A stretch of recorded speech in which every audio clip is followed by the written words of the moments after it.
Party podcast. My name is Andrea, and I'm coming to you from Aurora, Colorado, where I live with my partner Leah and our cat Zeus. Now, if you have seen the podcast before, you may have noticed that I am late with this episode. It should have been last Thursday. So I'm a week late, but I have a really good reason, I promise.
So, as you can imagine, there's not been a ton of time for knitting in the past 3 weeks, but I did do just a very little bit, and I'm going to show you that in a second. I want to talk a little bit about the trip that we took. We did drive cross country because we are moving back to Ohio, which is the state that we're both from. We tried to be as careful as possible on the trip. Leah is fully vaccinated because she works at a hospital. So she did most of the interacting with the public, getting the gas in the car, going into the gas station for road snacks and stuff like that. And then we went to hotels and went right into the room and did not spend any time around other people for as much as that was possible.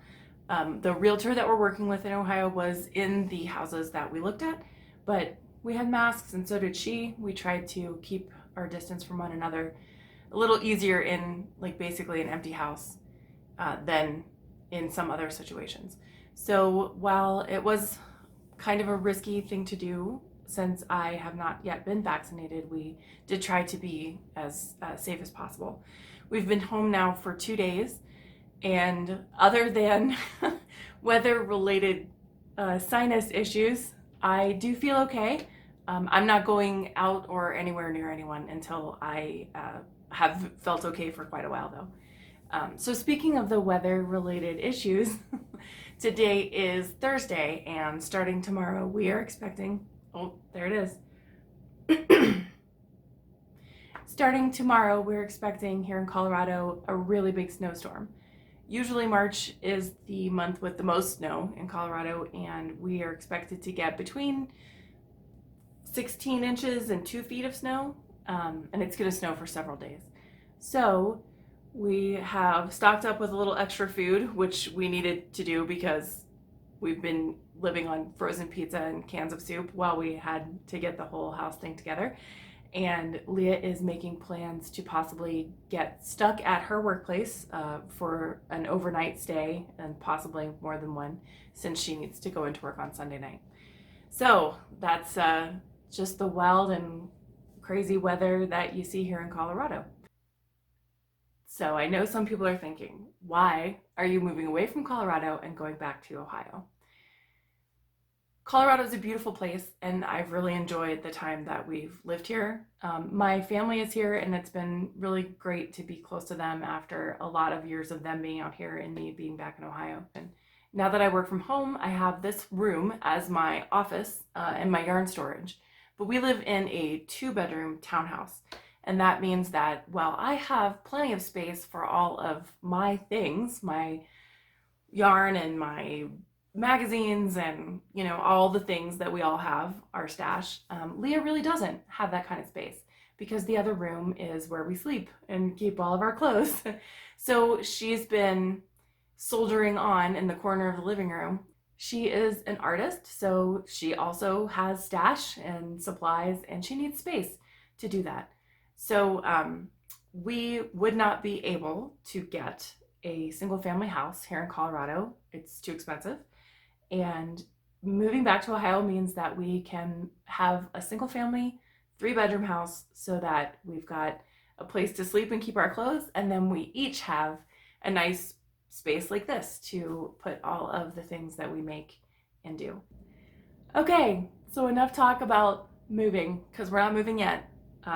So we expect to move in the middle of April, as long as everything goes all right. We still have inspections to get through and financing things to have arranged. I know from working in an adjacent industry that a real estate transaction can fall apart at any moment. But I'm going to make the leap of faith to put it out there on the internet that this thing's happening. But like I said, enough about that. What about the knitting? As I said, I did not get a lot of knitting done. But on the way back from Ohio, I did manage to put a couple more inches on my sweater. So this is the Rhys Sweater, that's R-H-Y-S. It is by Kat Riddell, and there is my progress. That is the marker that shows where I was the last time I showed it to you. It's kind of scrunched up on a small needle, but I will try to give you an idea of the texture. So this is a cropped textured pullover. That might be a little better. And I'm making it out of Ella Rae Classic, I think. I'll link it below. This is some yarn that I bought a Tuesday morning, so I'm not sure if it's still available. It is 100% wool in this nice gold color. So I'm just plugging away at this texture section. I need to go check the pattern again and see how long I need to make the front before I begin to worry about neck shaping. But there is the progress I was able to do in the car.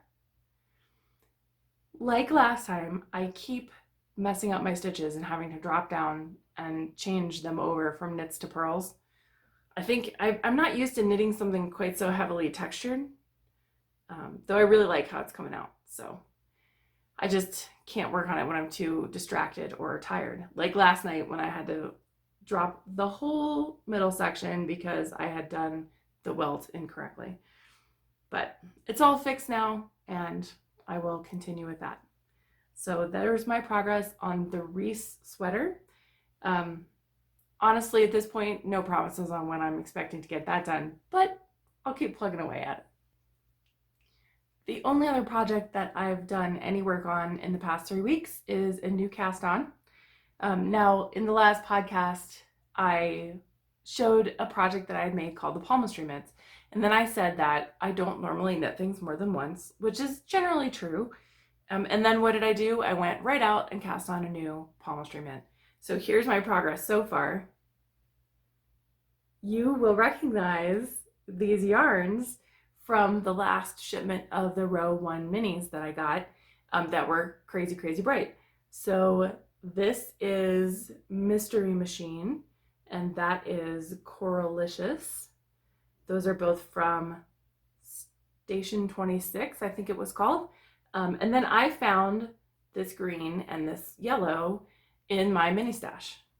And I will hold up all those yarns together if I can do that. Let's see. So there's the minis I got from row 1, and there are the minis I found in my stash. I'm trying to weigh this, and I'm really hoping that I can squeak both mitts out of these little bits. That rhymed. I didn't even mean to do that. The last pair that I made weighed 30 grams total. The only thing that I'm concerned about is having enough of the Mystery Machine to make the palm. So I've just about finished the thumb gusset on the first one, and I may have to start striping in other colors, but that's fine. I think these are going to be adorable, and if I'm ever called upon to act as like an emergency runway traffic controller at the airport, I'll be all set. So naturally, right before we decided to put the house on the market and make this thing happen, what had I done? Ordered a bunch of stuff that all came while we were packing. At least I have a box to put it in now. So I want to show you some of those things. The first thing is some yarn that I bought from a store in Cincinnati. It's called Make Do, and I will link it below. They are clearancing their Quince and Company yarns. And so I decided to support this new local yarn store and take advantage of that. I have never used Quince and Company yarns before. I've heard a lot of good things about the quality of the yarn, and I know that they are not going to be carrying the line anymore. So they did want to go ahead and get rid of the rest of it. So it was a win-win situation, and I bought 10 skeins of Quince and Company Chickadee. This is in the colorway Torn Heather, and it is gray, but it's a complex gray. It's got some blue overtones to it, and now seeing it in this light, I can see some red also. So it's a nice heathered gray, and I intend to make a sweater for Leah out of this yarn. I thought 10 skeins is going to be plenty. I usually make a man's sweater for her because that's the style that she prefers, and she usually does not take much more than like a medium size in a man's sweater, and this is a sport weight yarn, so I ought to have plenty and maybe some left over for some nice accessories. So sophisticated, this color. So that is my new yarn acquisition, Quince and Company Chickadee. The next acquisition is due entirely to a lovely podcast that I really enjoy, and that is the So Ray Me podcast. The woman who does that, her name is Rachel, and she also has a shop. I have been looking at her shop but have not yet been able to snag one of her project bags. But the last time I looked, she's added a lot of accessories and pins and things like that to the shop. So I decided to go ahead and get some of those. So here they are. The first thing I got were some stitch markers in this adorable little tin with her logo on them. And I could not resist these little stitch markers because this is so tiny, I'm not sure I'm going to be able to show it well. They are in the shape of tiny hearts. There we go. Aren't they cute? Oh, they're so cute. I like a pretty simple stitch marker if I'm trying to just make a division between like the texture sections on the sweater that I'm working on. So I have some just plain brass colored rings, and I thought this would make a nice change and a good way to differentiate beginning of round or something like that. Plus they're just super cute. Like I said, the other things that she has added are some enamel pins. So again, sorry, backwards, but I have that strobing thing when I face my camera the other way. Eventually, I think I'm gonna buy a new camera after we move. So I got one of hers. That's so bright. It says So Remy. There's her little logo lady. And then I had to get this one. It says, I knit past my bedtime. Look at that sassy cat. Had to have that one. And then she's added some journaling supplies to her store as well. And I just got these nice stickers that are all in different leaf shapes. Actually, the back might show you a little better. All those beautiful leaves. Also, before all the madness began, I was watching the amazing and beautiful Constance on her podcast called Stitching Over the Days, and she was showing off all of the intensely fabulous things that she makes. Everything she does is art. It's just amazing. And she had received some fabric from Rifle Paper Company, and they had given her a coupon code. Now, I've never had anything from Rifle Paper Company, so I hopped right on their website and got a couple of things.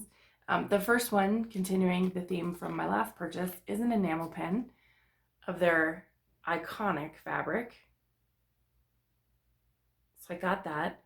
And then, luckily, I got a couple things which end up being great for the new house. I bought 2 tea towels. I'm gonna try, I'll hold them up one at a time. One with lemons. Oh, their fabric really is stunning. It makes me feel like I could sew something. I can't. Every once in a while I think that I can sew something, and then I get supplies, and then I start the project of sewing it, and then I'm sweating and angry, and I remember why I knit instead of sew. And then this one, which is beautiful. And I'm keeping these pristine in their packaging for our new kitchen. I'm really looking forward to getting rid of some of the things that you keep around the house because they're everyday things that you need, but that have gotten kind of gross. I'm thinking of my oven mitts right now. You need pot holders. You can't just throw them out and have no pot holders. But the ones we have, ugh, they're yucky. So I'm looking forward to buying some new ones. Maybe I'll just get rid of some of the old dish towels too, now that I have new ones. So many possibilities now that I'm gonna have a nice, fresh, clean slate to get more useful yet decorative items for. And of course, what came while we were out driving across the country? My Row 1 Yarns minis. The minis this month are brought to us by Wool and Vinyl, and that is a dyer named Rachel Denton, and she's from Frederick, Maryland. I'm going to go ahead and unwrap all the crinkly parts and show you these amazing minis, but I think this is a clue. We get a stitch marker every month with the minis, and look, it's a little boom box. These are gonna be good. Okay, I have them right here. Oh, sneak peek. I'll hold them up and tell you the names. Highway to Hell.